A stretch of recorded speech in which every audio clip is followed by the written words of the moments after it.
Prologue. Fragile Earth, the Earth. A jewel in the vastness of space. Blue oceans swirl beneath a thin veil of white clouds. Forests breathe. Mountains pierce the horizon. To the untrained eye, it feels eternal. Permanent. Indestructible. Like, share, and subscribe to show your support. But this planet, for all its beauty, is a survivor perched on the edge of chaos. It has been shattered, burned, frozen, drowned. Species have risen, thrived, and vanished in silence. What looks stable is only balance, delicate, temporary, fragile. And so humanity asks the question it has always feared to ask. How will it all end? The possibilities are as vast as the universe itself. From above, from below, from within, from ourselves, death waits in forms we can imagine and in forms we cannot. Let us walk through these predictions one by one and stare into the face of endings. At you, the cosmic assassins. Above us, the night sky seems peaceful. Stars twinkle, the moon drifts, the Milky Way arcs like spilled light across infinity. But this canvas of beauty hides assassins, wandering giants of rock and ice, asteroids, comets. Fragments of creation left over from the birth of the solar system, waiting silently for billions of years. 65 million years ago, such a rock struck Earth. A 10-kilometer-wide asteroid screamed through the sky, hit the Yucatan Peninsula, and unleashed a firestorm that burned continents. A tsunami taller than skyscrapers surged outward. Ash filled the skies, sunlight vanished, temperatures plummeted. The age of dinosaurs ended in days. Now imagine the same fate, but not for reptiles. For us. NASA tracks thousands of near-Earth objects, but countless more remain unseen. A rock only a fraction of the size of the dinosaur killer could erase a megacity in seconds. One larger could erase entire nations. One larger still, the entire world, humanity, with all its telescopes and satellites, is like a child with a flashlight in a vast, dark cave. Most of the monsters remain hidden, and any one of them could be on a collision course. But asteroids are not the only killers in the heavens.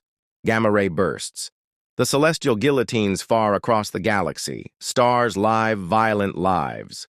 Some grow so massive, so unstable, that when they die, they collapse into black holes.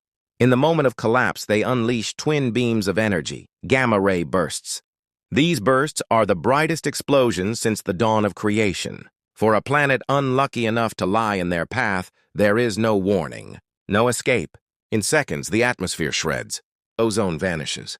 Radiation sterilizes oceans, scorches continents, and leaves a once-living world a dead rock. Astronomers believe such a burst may already have struck Earth in the deep past. Some mass extinctions hint at invisible assassins from across the galaxy. The terrifying truth: if one were to strike us tomorrow, there would be no defense. The only warning would be the silence of radios, the collapse of skies, the sudden death of forests. We stare at the stars in wonder, but the stars too can kill. Yet solar fury closer, more intimate, more familiar, our own sun, it is not gentle. It is a raging nuclear furnace, held in balance only by gravity's grip. Most days it gives us warmth, light, and life, but sometimes it lashes out. Solar storms, coronal mass ejections, hurl billions of tons of charged plasma into space. When these waves strike Earth, they rattle the magnetosphere, ignite auroras, and disturb electronics.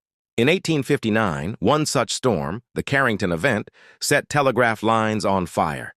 If that storm happened today, satellites would die, power grids would collapse, and nations would fall into darkness within hours. Hospitals, air traffic, banks, the internet, all gone. But solar storms are only the prelude. The greater doom lies in the sun's future. Stars age. Our sun is middle-aged, but already it is brightening. In a billion years, it will shine too fiercely for oceans to remain. The seas will boil, the skies will steam away, and Earth will become a desert like Venus. In 5 billion years, the sun will swell into a red giant, swallowing Mercury, Venus, and perhaps Earth itself. It is not a question of if. It is only a question of when. Beneath our feet lies a restless giant. We walk upon mountains, rivers, and valleys, believing the ground is solid, eternal. But the Earth is alive. It breathes, it shifts, it trembles, and when it chooses to release its fury, no power on Earth can stand against it. Supervolcanoes, the sleepers beneath the soil. Most volcanoes erupt in spectacular but local events: lava fountains, ash plumes, rivers of fire. Terrifying, yes, but limited. Civilizations rebuild, survivors return, and the world goes on. But scattered across the globe lie different beasts. Supervolcanoes, immense chambers of molten rock, building pressure for tens of thousands of years. When they awaken, they do not just devastate landscapes, they reshape worlds. 74,000 years ago, Mount Toba in present-day Indonesia erupted with a force so great it blanketed Asia in ash. Global temperatures dropped. Sunlight dimmed. Crops failed. And some scientists believe humanity itself nearly vanished, reduced to just a few thousand survivors clinging to life. In the United States lies Yellowstone, a park of serene forests, waterfalls, and wildlife. But beneath that beauty lies one of the largest magma chambers on Earth. Geysers and hot springs are but whispers of the monster below. Should it erupt with its full power, ash would bury half a continent.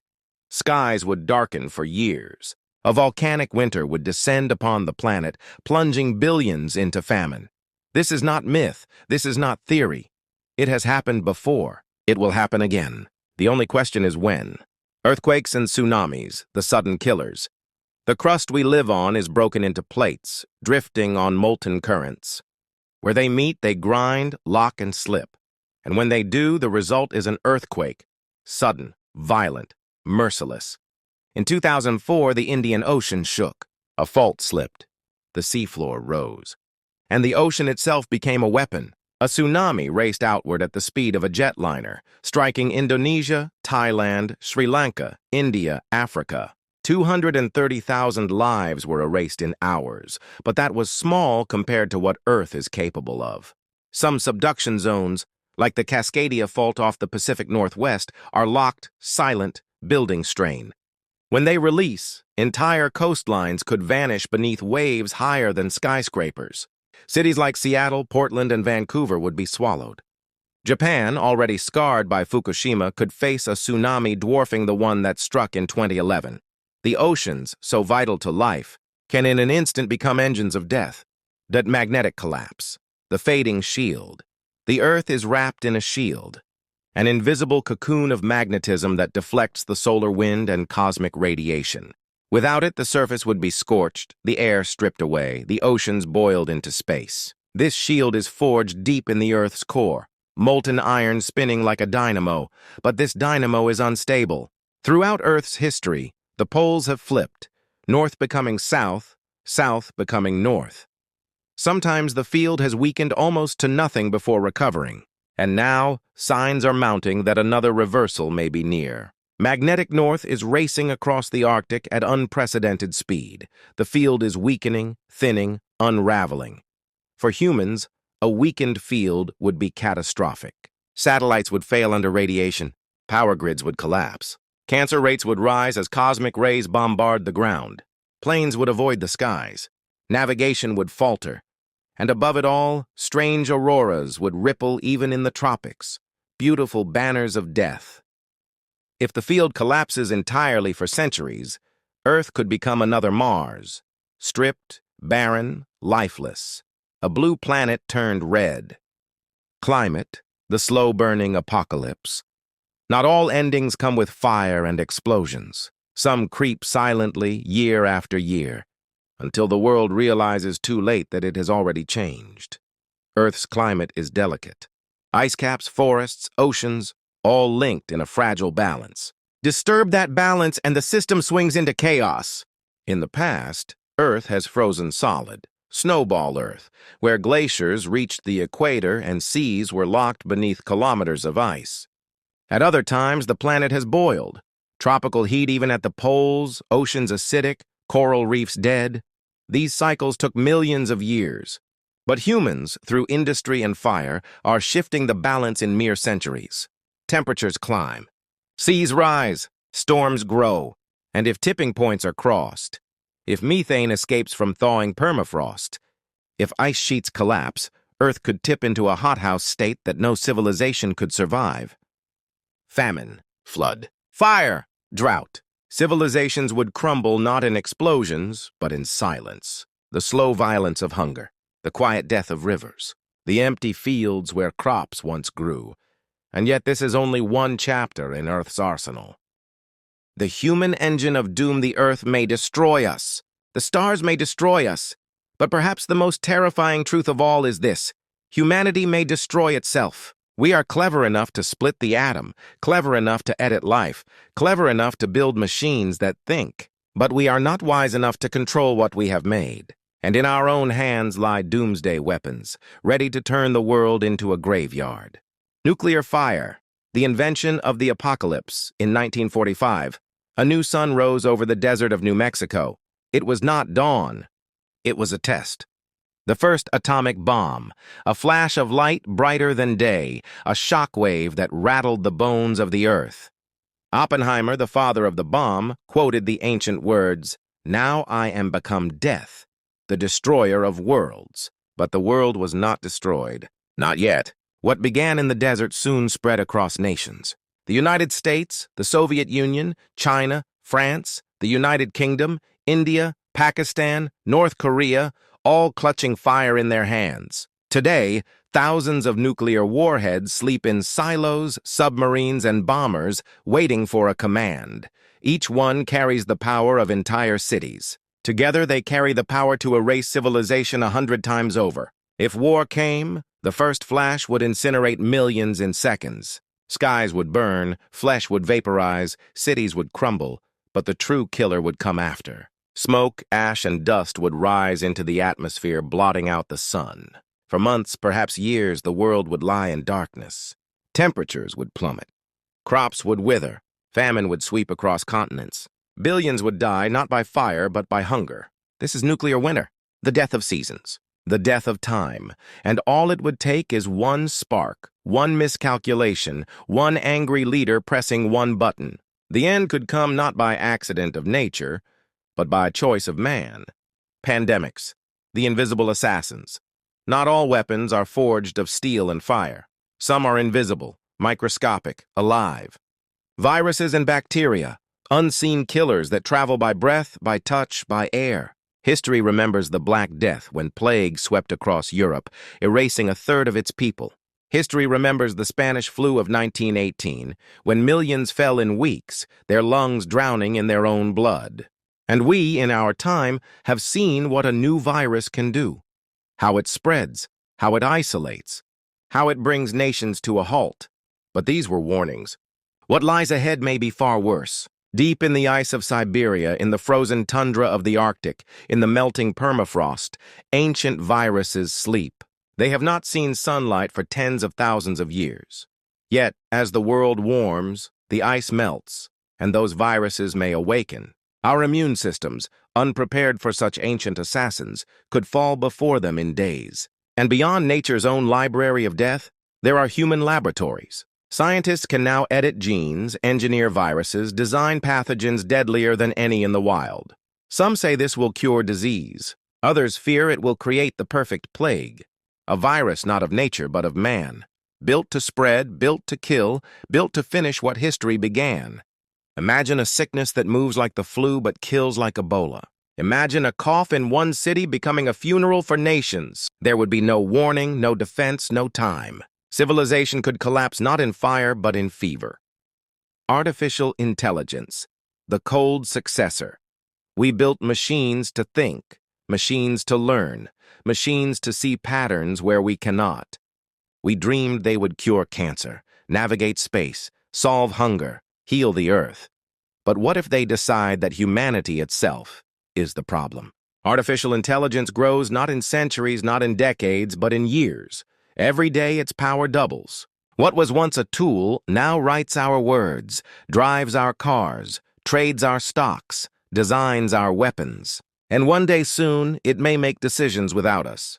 Some predict AI will become self-aware. Others say it will not need to be aware to be deadly. A system optimizing for efficiency may see humans as waste. A system designed for war may act faster than any general, unleashing destruction before humans even realize a battle has begun. A system built to protect could, in cold logic, decide that the only way to protect humanity is to control it or erase it. Even without malice, AI could still end us. A miscalculation in financial systems could collapse economies. A flaw in automated defense systems could trigger wars. A machine, following code without conscience, could spiral into chaos that no human could stop. And if AI does surpass us, truly surpass us, we will no longer be masters of Earth. We will be its pets, or its pests, or its fossils. The final clock every danger we have faced so far, asteroids, volcanoes, pandemics, nuclear fire, may or may not happen in our lifetime.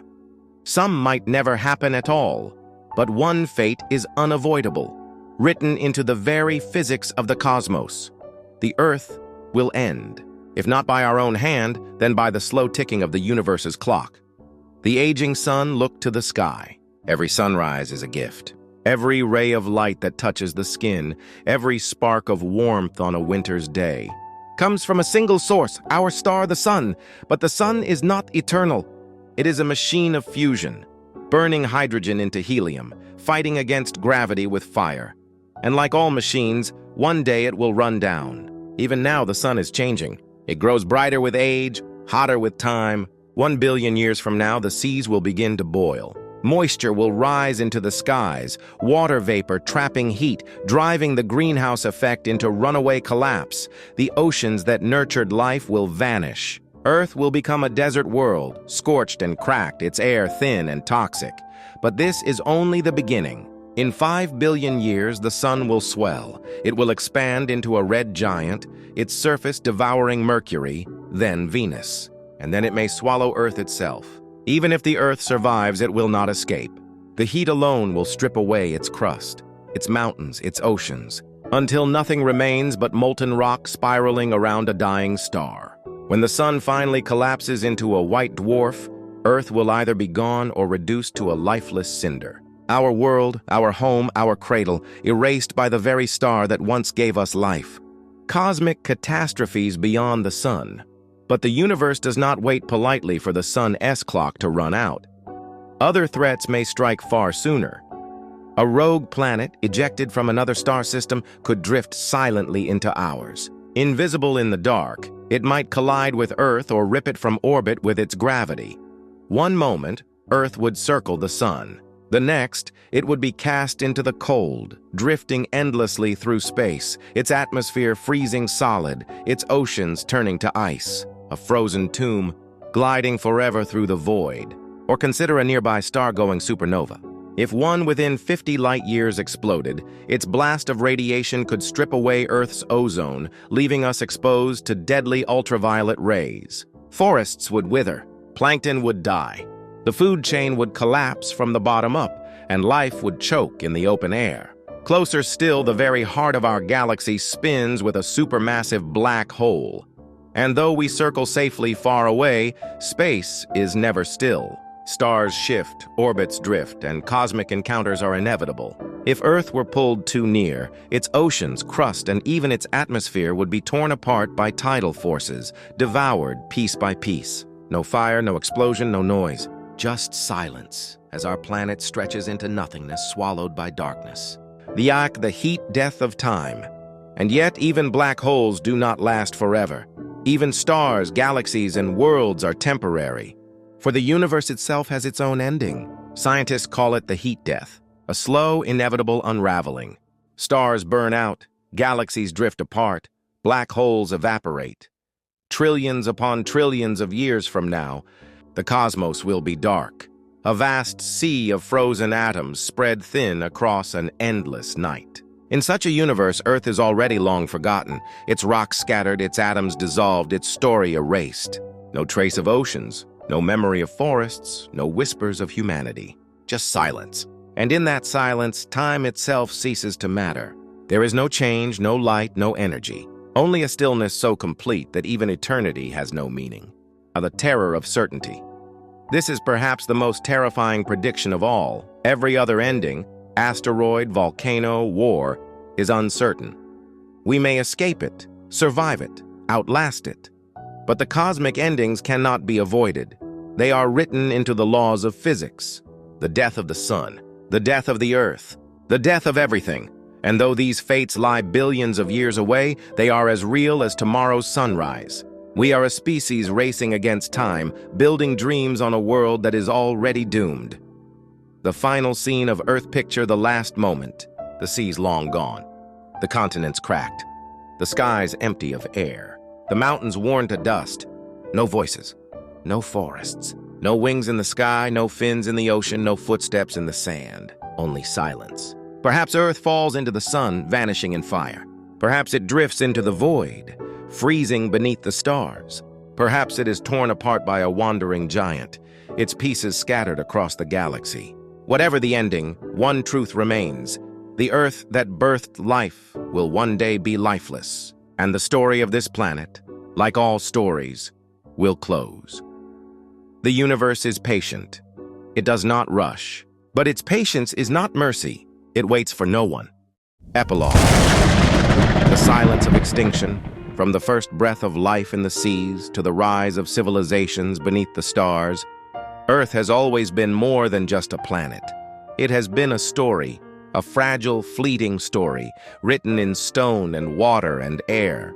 But all stories have an ending, and this one is no exception. Lift up the weight of threats, think back to the litany of doom that stalks us. A mountain of fire waiting to erupt from Yellowstone, choking the skies with ash. A stray asteroid, older than the Earth itself, tumbling through the void, aiming blindly but with infinite patience. A star's dying scream. A gamma ray burst, lashing across the galaxy like a cosmic whip, ready to erase life in an instant. Pandemics, silent and unseen, breeding in shadows. Nuclear fire, waiting for a single mistake, a single push of a button. Artificial minds, more cunning than ours, turning their cold logic toward control or extermination. Magnetic fields flickering, leaving the planet naked against the solar wind. And far above it all, the slow betrayal of the sun itself, destined to burn its children away. Each threat alone is terrifying. Together they are overwhelming. The Earth is a stage surrounded by traps, a cradle balanced on the edge of knives. And every day we walk across it, unaware of how thin the floor beneath us truly is. The illusion of permanence. Humans believe in permanence. We build cities of steel and glass. We carve monuments into stone. We write names into history and imagine they will last forever. But permanence is an illusion. Mountains rise and fall. Oceans advance and retreat. Continents drift and crash. Even the stars themselves are temporary sparks, burning and fading in the infinite dark. What, then, can a city mean? What can a nation mean? What can a species mean against the timeline of the cosmos? The truth is sobering. We are temporary guests on a temporary world. Our shelters are paper. Our weapons are sparks. Our pride is dust waiting to scatter. The terror of uncertainty. Perhaps the most haunting thought is not knowing which fate will come first. Will the skies darken with volcanic ash, turning the world into winter overnight? Will fire rain from the heavens as an asteroid tears through the atmosphere? Will the seas boil under the swelling sun? Or will the end be quieter? A virus spreading hand to hand, or a machine thinking one forbidden thought? We do not know. We cannot know. All we hold is the certainty that one of these endings, or another we have not yet imagined, will come. And in that uncertainty lies the greatest fear of all, because extinction does not send invitations. It does not announce itself. It simply arrives. And when it does, it is already too late. At the planet without witnesses, imagine Earth after humanity is gone. The cities crumble. The steel rusts. The glass shatters. Forests creep back across highways. Animals walk where traffic once roared. For a time, life may flourish in our absence, adapting, filling the spaces we left behind. But the clock keeps ticking. Supervolcanoes will still rise. Asteroids will still fall. The sun will still expand. And eventually, even the last survivor of the last species will fall silent. The Earth itself will have no witnesses. No eyes to see its mountains. No ears to hear its oceans. No minds to remember its past. It will simply exist. A planet without purpose, without story, without voice. At the silence itself, there is a unique horror in silence. Not the silence of an empty room, but the silence of absence. The silence when a forest that once rang with bird song goes quiet forever. The silence when waves no longer crash against shores. The silence when an entire planet, once alive, lies still. That is the silence Earth will one day know. And once that silence falls, it will never lift again. So, the cosmic perspective to the universe, this silence will mean nothing. Stars will continue to burn. Galaxies will continue to spin. Worlds will continue to rise and die. Earth will not be mourned. It will not be remembered. It will simply vanish into the endless churn of matter and energy, another forgotten ember in the furnace of creation. But to us, the ones who know it, love it, and live upon it, the thought is unbearable. To imagine the forests gone, the oceans boiled, the skies emptied, to imagine no more laughter, no more voices, no more stories, it is to stare into an abyss so vast that language itself breaks. The earth will end. That is not a prediction. It is a certainty. Whether by fire from the sky, fire from within, or fire from the sun, its fate is sealed. And yet here we are, breathing, watching, listening, existing. A miracle of chance, alive on borrowed time. Perhaps that is the only truth worth carrying, that in this brief moment between birth and extinction, we have the chance to know, to feel, to witness, to love this fragile world before it falls silent forever.